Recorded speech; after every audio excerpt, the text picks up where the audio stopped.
Thanks for joining us at the Daily Buzz from the Toronto International Film Festival, coming to you on KUT Radio and online from Toronto, Canada. We're here in the Intercontinental Hotel, and today I'm speaking with Salvador del Solar and Christian Meier, the director and the star of Magallanes.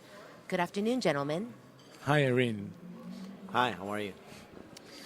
It's a beautiful day here in Toronto. I'm so happy to be sitting here with you at this hotel, but I know that the majority of the population in Toronto right now is probably inside a cinema watching a movie. Your film premiered last night. Can you tell us a little bit about that and what the reception was? Of course, it was a great reception. We have a lot of Peruvians and Latin Americans coming to our first screening at the TIFF. And it was really, really exciting to see, of course, a lot of people from Toronto. And we had a great reception. We had a long quick Q&A after the screening. So it was really, really exciting. Can you tell us a little bit about what the film is about? Just a quick synopsis. Yeah, this story is about a taxi driver. And a woman gets into his car, and through the mirror, he recognizes her. She's looking elsewhere through the window. But he is like as if he has seen a ghost, and then secretly he begins to follow her, and he discovers that he's going through some economic difficulties.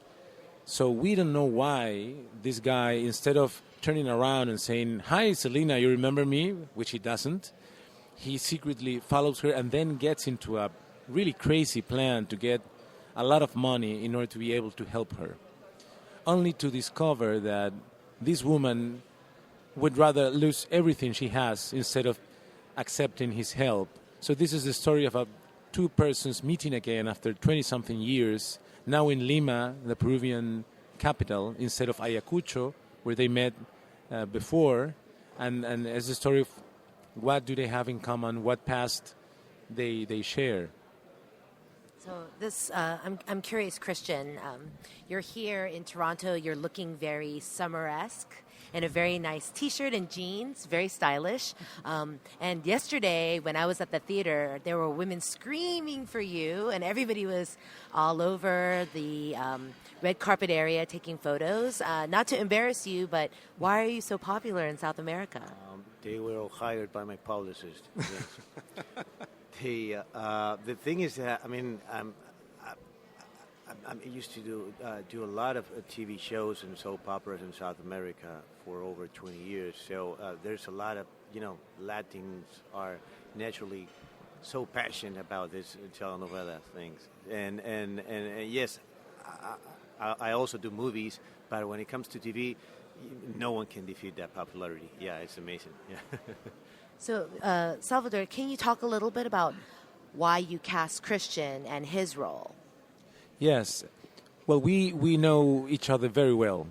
We were teenagers when we met for the first time, so we were friends before we were actors. And we began our acting career almost at the same time. So, and we've been together in TV shows.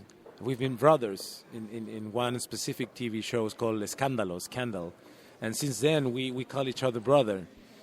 So it was very important for me to have him in the film. So I showed him the script just to get his opinion before telling him that I was thinking about him for the lawyer's role. And he loved the script. He came back to me and said, "Hey, this is well written, and I really liked it." "Oh, great." So afterwards, I told him, "Well, I would love you to do the lawyer's part." So it was very important for me in this opera prima, in this first feature film, to be surrounded by people that I care about, that they know they love this job. And so Christian is a brother to me. So it was really, really great for me to have his support. Christian, let's talk a little bit about your role. You play the role of the lawyer, the son of the colonel. Do you typically play dramatic roles, or in telenovelas, is this a departure from the kind of characters that you play, and what were some of the challenges? I know one of the big challenges in this movie was getting through all the stages of the character. I play drama roles and comedy as well. But this is something that I've never went through before. This guy starts the movie being one person and ends the movie being completely another person, right? Like the guy is literally broken and ripped apart emotionally, actually, physically, in every way. So it was an exercise that and a challenge that really the director put me in through. So it was as an actor, for the first time, I felt that I really had a job to do, a task to do. It was very. I was very committed to it because in the first place,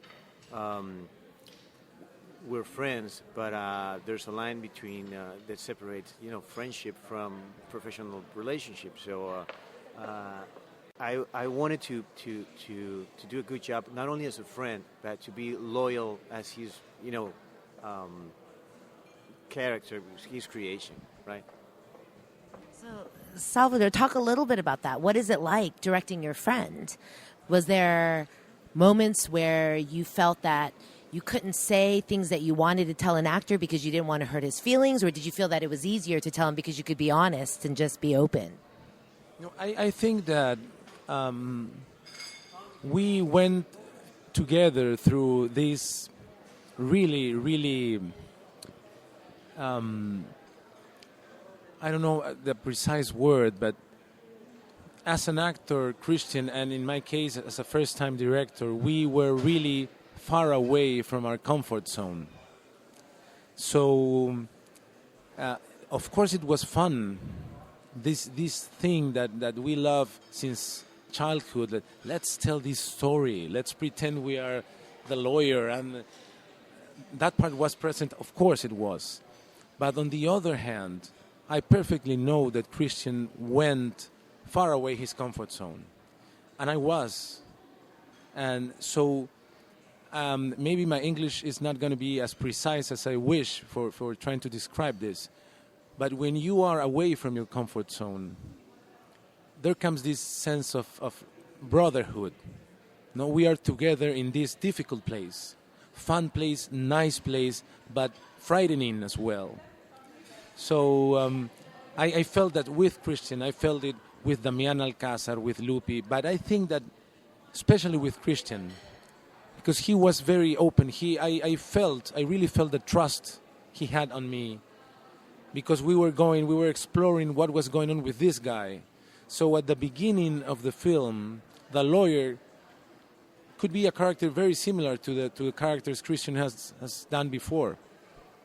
Not in the middle, and certainly not in the end. So it was a very interesting process to go through that journey together. I would agree with you, not to give away too much about the movie, but I really think that his character was the hero, the unsung hero of the film. I know that the film is based on a book called The Passenger. Can you talk a little bit about the process of optioning the book and how you developed the script? Because I know you are the writer and the director. Well, it's very, very interesting what you just said about Christian's character, because originally I began working in the adaptation of a novel by the same writer, and the novel is called La Hora Azul, The Blue Hour, in which the lawyer is the main character. So it's very interesting that you picked that way. In the process, it took years. During the first year, I worked with the lawyer as the main character, as in the novel. During the second year, I explored the possibility of having the woman as the main character, but as her goal was not to remember what has happened to her. She was very much into forgetting. Dramatically, she didn't really put the story forward, so it was very difficult for me. So in the third year, I tried to make the story about her son, and I invented a whole story about it, and worked very hard for a year and a half. So little before getting into the fourth year, I discovered that the real door I wanted to use to get into this story was this secondary character, which is what in the novel, in The Blue Hour, is called Chacho Osorio. But Chacho Osorio is a bad guy, and he's not complex, really. He just wanted to blackmail people for the money, and that was not interesting. So I spoke with the writer, with Alonso Cueto, the writer of La Hora Azul, and I told him, I'm going to use Chacho Osorio as the door, as the character that will drive anything. I want him to be the main character. But I'm thinking about a guy that is actually conflicted, that he did bad things, but he's a good guy as well. And he told me, you know what? Actually, kind of the parent character of Chacho Osorio is this other character, this taxi driver, in this little non-published story that I have, that at that point was called The Passenger and the Fighter, and that finally has been published this year as a short novel called The Passenger. So it was actually a long trip to get this story out of these two books.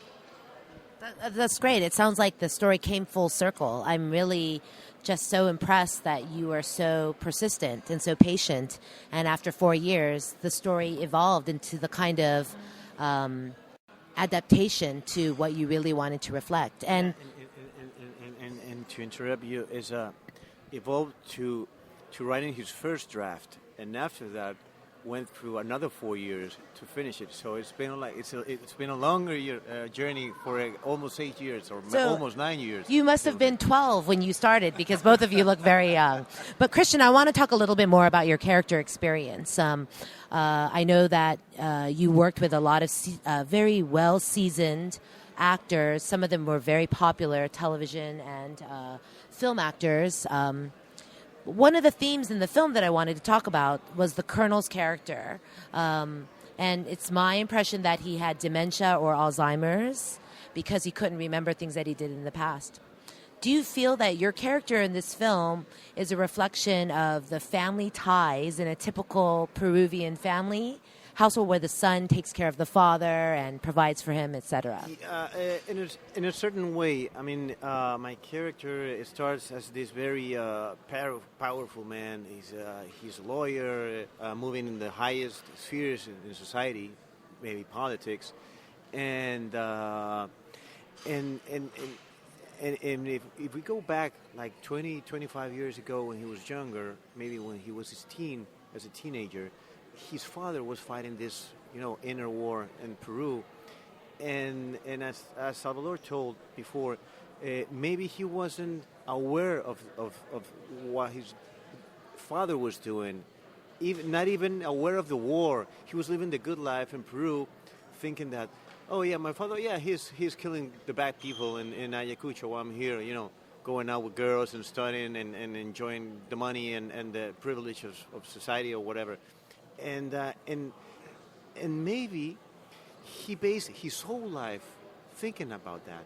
And when he decided to study law or becoming this huge character in society, everything was based on his father's prestige, right? Or this thoughts that he's a war hero, and realizing at his 40s that his father wasn't exactly like that. He wasn't a good guy. That he was a how do you call it, war crime or War criminal. War criminal, and maybe he realized that not everything in his life is real. I mean, I made my whole life on my dad's prestige, and now that I know that he's not a good guy, maybe I'm not actually nothing. Everything I got is nothing, because everything I got, maybe I got it for him, right? So that's when he first. I think his first thoughts are anger and his rage about his father. I mean, how could you get out of this and now leave me the whole problem? And maybe you have Alzheimer, maybe you don't have it. I can go into your mind, but I'm carrying all your problems, that all the things that you did 30 years ago. Now it's on me. Okay, so he's thinking, I hate you. I hate you. I used to love you, but now I hate you. All my life is going to rip apart from now. How can I get out of this? And then the bomb gets straight to his house. I mean, he finally realized that war is chasing after him, like it's chasing after us. what I said last night. I mean, finally, the history is finally gets to you. No matter who you are or where you are, it's going to get to you at some point of your life, right? I think you did a really good job of portraying that. Your character was very stoic, and I could tell by your facial expressions that you felt this enormous responsibility and sense of pride for your family and your father's legacy. And it's interesting that you say that, because I didn't think about it, that perhaps because it is undefined, that it could be it's just all in the colonel's mind. So that's another interesting twist. But I'd like to go back to Salvador, because I heard that the film opened last month in Peru and was a big hit. Could you talk a little bit about the reception in Peru, and then also maybe the political climate there now, and how this film has affected that? Well, it's we are like overwhelmed by the reaction in Peru. We're finishing our 4th week on theaters right now and going to the 5th, and our film has really become a very strong conversation in the country. So you can check posts on Facebook and tweets and in the press, and people speaking, not only movie critics, but columnists, politics columnists. A lot of people are speaking about what's going on with the film and what the film is portraying. We are in a very much polarized political environment. We're having elections next year. Since the 80s and 90s, in which the country was under this violence and in very, very bad economic shape, the country has went through a great period of economic growth. Peru has been like the star in Latin America for several years, so we are very proud of that and very focused on in the future. And the real economic theme for us is growth, and it's a way, I think, of going away from what happened just 20 years ago, which in historic terms is like yesterday. It's very much immediate. So, in my take is that we are not having a conversation about this. We're pretending to have a conversation, but we are actually expressing our point of view. So I'm not really listening to you. To me, what happened is this, and this is right, and this was wrong. And to the other guys in the other side of the political spectrum is that no, it's what I think is this. So everybody's saying, I am from this team, from this party, but nobody's actually listening, so there's not conversation, no dialogue. Maybe the best way to get into that is literature, theater, film, and actually that is what is going on. Not only with Magallanes, and I'm really proud to say I've seen in different papers and blogs, Magallanes has become part of something that is actually going on right now. More than one film speaking about this recent history of us. One great play that won an award last year. Different books, something's going on, and it's like our generation, because it's our generation. It's like turning around and saying, hey, what about what just happened? So it's really interesting and actually thrilling to feel that. I mean, I have in my mind that, I sat down for 9 years to write this, and maybe something else is really operating here, and we are just like little people responding to something greater that's going on in our country. And I'd like to be optimistic and to think that it's very good to have a good economy. Of course, it's good for everyone. It's good, and we should try to preserve it. But, we need more than bread. So we need to process what we had. We have to take our past and look it in its eyes and say, okay, this was wrong, this is terrible, and now this is good. And we have to put everything together and try to look into the future with a different perspective. You know what's happening also now in Peru? That university, colleges, private and public schools are demanding the students to go to the movies and see Magallanes, to discuss it, or maybe not even discuss it. But I know that in some schools, because there are kids, 15-year-old kids or 14-year-old kids that don't even know what Shining Path was. They say if you there are schools that they demand the students, if they go to see, just for watching Magallanes, you're going to get extra points on your finals. But it is kind of like a social conversation between the students for this new generations. It's a good part of it. That's great, Christian. I'd like to continue on that. What does it mean to you to be a part of this film and this movement? Oh, well, maybe I was like the general's son when I was 15.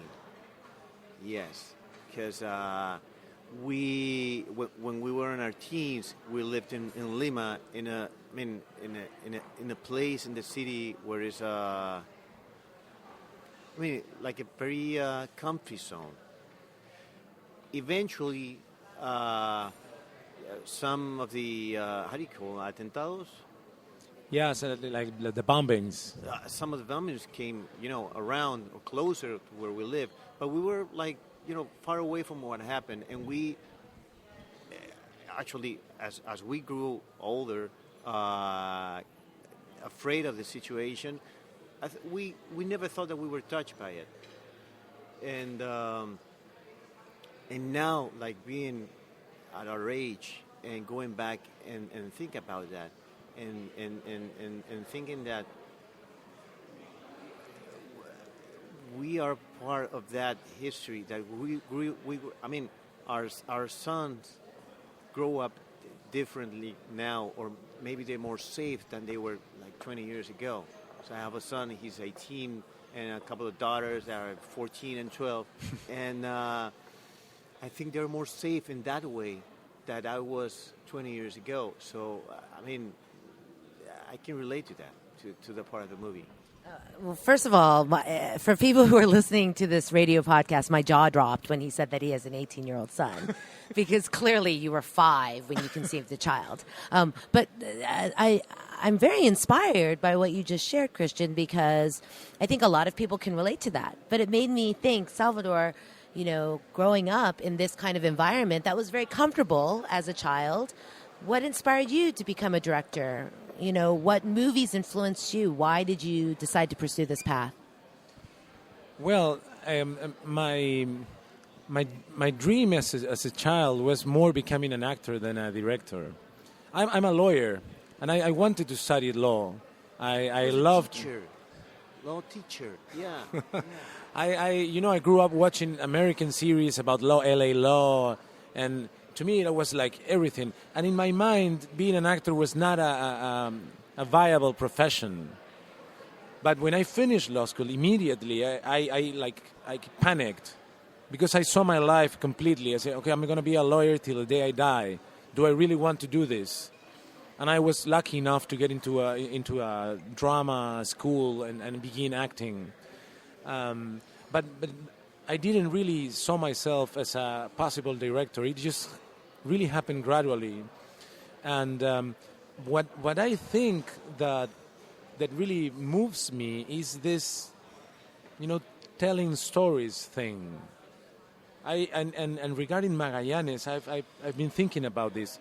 We are different from other animals, because we, as a species, we tell ourselves stories all the time. So we are the stories we tell ourselves. But as it happens, we are also the stories we don't want to tell. And Magallanes is a good metaphor of that. We have to know the complete story. Individually, I think part of our job, our task in the world is discovering who we really are, and that's getting into depths and getting into what I don't want to see, but as a society as well. And I think it's. I was listening to you right now, and I was thinking, where does the truth lies? And maybe the truth is really more accessible through art, through film, than through the newspaper or through the history books. Maybe, and I'm almost sure about it, because there's something into art that gets into people. And that's why it's so wonderful what Christian was saying, to have kids whose schools and colleges are saying, you should go and watch this film. It's like, we were not thinking about that. And if the story is being told that way, it's really, that's why I was saying it's like overwhelming. The final question to both of you. I'm so inspired, really, by your quest to tell the story and your desire to create options for people. You know, that I think that's what's so important. What would you say to today's youth if they're, interested in pursuing a career in the arts, and maybe it's not that easy? Maybe their parents are telling them to take the safer route and to become a lawyer or to become a doctor or something that's much more conservative. If you were listening to yourself on the interview now, at that time, what would you tell your future self, to both of you? Well, you start first. Well, we have kids of about the same age. My older daughter is 16 and the younger is 12. And I don't know, maybe because of our own story as persons, we are very open and encouraging to them, like, do whatever you really think you love to do. And I discovered recently that, that's actually a lot of pressure. Because do you really know at 16 or 18 or 20 or 30 what you really want to do? And so it's a very delicate balance to say, life is about living it. Life is about taking risks. Life is also about feeling safe. And it's a journey you're going to have for yourself. So actually it's very difficult to try to guide young people into any direction. So it's I think our job. To me, for example, my elder daughter, she's exactly the way I am, exactly, and my younger daughter is exactly the way I wish I would have been. So, what can I do when, I have no clue. I have no clue. So I'm learning every day, and trying to just be with them, having no clue and not pretending to have. I don't want them to feel unsafe, like, oh, my dad has no idea. But it's important to acknowledge, I think, we're not going to have any clue ever. And let's try to be good. Let's try to love and make mistakes and amend them. And I think there's no much more about that. Yeah, I think our generation is the last one who was being pushed to do what your parents meant you to do. I remember when I was a kid, when I was my son's age, I was a really good drawer and painter, and my father said, if you draw well, if you make good draws or paint, you should be an architect. And I said, I don't want to be an architect. Yeah, because they draw all the time. They draw houses, and they. And I don't want to do that now. I want to do some things in the art. So I ended up studying something else. I ended up studying graphic designing, which I am. But the journey began as a graphic designer, and then I went into music, and then I ended up being an actor, which it wasn't. As Salvador said before, it is a journey that you go through, discover yourself, and you stay the longest you can in the comfort zone you're in.